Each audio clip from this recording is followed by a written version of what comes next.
Boeing is ramping up production of its MQ-28 Ghost Bat uncrewed combat aircraft. Look at that thing, with a new facility in Toowoomba, Queensland. Yeah, a couple different things about this. Facility details. It is a 9,000 square meter plant at the Wellcamp Aerospace and Defense Precinct. It's Boeing's first final assembly line outside of North America. That's a pretty huge deal. Yeah. Construction has already begun with it. Facility itself expected to be operational within 3 years, and then really this venture is going to help boost the Queensland economy, bringing advanced aerospace manufacturing job opportunities to the region. I mean, the Ghost Bat, as we see here, designed to operate alongside crewed aircrafts, represents a significant advancement in autonomous military aviation. This is huge. Like, to see, and we talked about this with, I think, helicopters a few weeks ago, but to see kind of the in tandem uncrewed and crewed aircraft working together, there's a lot going on here. It's good. Yeah, I think we're getting pretty knowledgeable on these unmanned aerial aircraft right now. We've got a lot going on in that defense space from an XD perspective.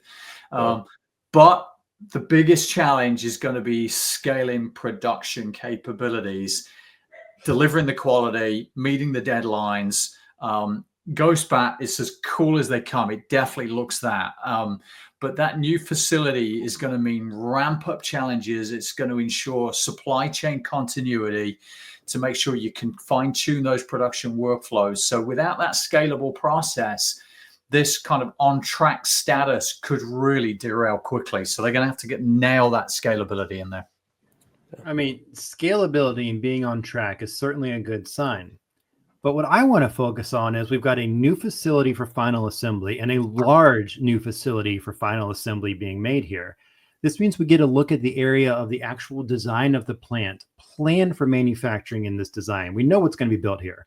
So you get a plan and figure out exactly how is this going to work? How is this going to integrate into my entire manufacturing process? I think this is a really cool area to look at, and it saves money in the long run when you take that time during your building phase to figure out how is this going to actually work with my execution. You just can't get him out of design, can you? So if he's not designing an aircraft, he's designing a plant now. Planning, theorizing is great, but execution is everything. If you don't have a scalable production foundation, you're just building a high-tech sandbox out there. This Ghost Bat's success is going to depend on those scaling processes. It's going to be how to handle that demand, those deadlines. And yeah, plant design is all part of it, but production scalability is really the end game. Otherwise, you're just going to have a kind of a pretty expensive showroom on your hands. Are we really living in a world where I'm the one who's about to talk about how cool Mess Mom is? I mean, it makes sense. Because you're right. Like you got to scale, but the production here, being able to design your production facility with your manufacturing, your Mess Mom all in mind is huge, because you can figure out how you're actually integrating your all your real-time tracking, your real-time inventory management, all of this stuff into this whole scalable production. I think Mess Mom is the most important thing to look at here. I totally agree. It's the most important solution. I don't think it's the biggest challenge, but let me come on to the solution.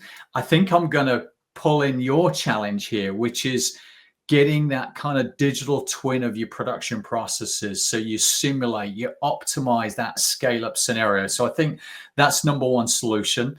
Number two is, yes, your Mess Mom. You've got to have Mess Mom. You've got to have it connected to your lines so you can introduce your PDCA cycles. So you've got that continuous improvement going on, because they ain't going to get it right first time in terms of optimization.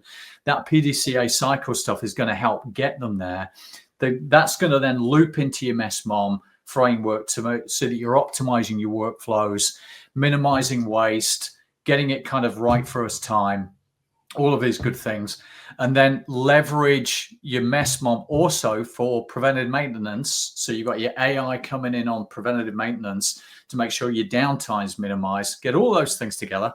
This is fun. Let's go to Oz. Let's go get it done with them. And that brings us to our second catchphrase created for the day, which is, yes, you Mess Mom. It's perfect. Okay. I feel like we do need to start designing these, but we'll get there. It'll be in our Etsy store later. Yeah, that's right. That's right. See you next week.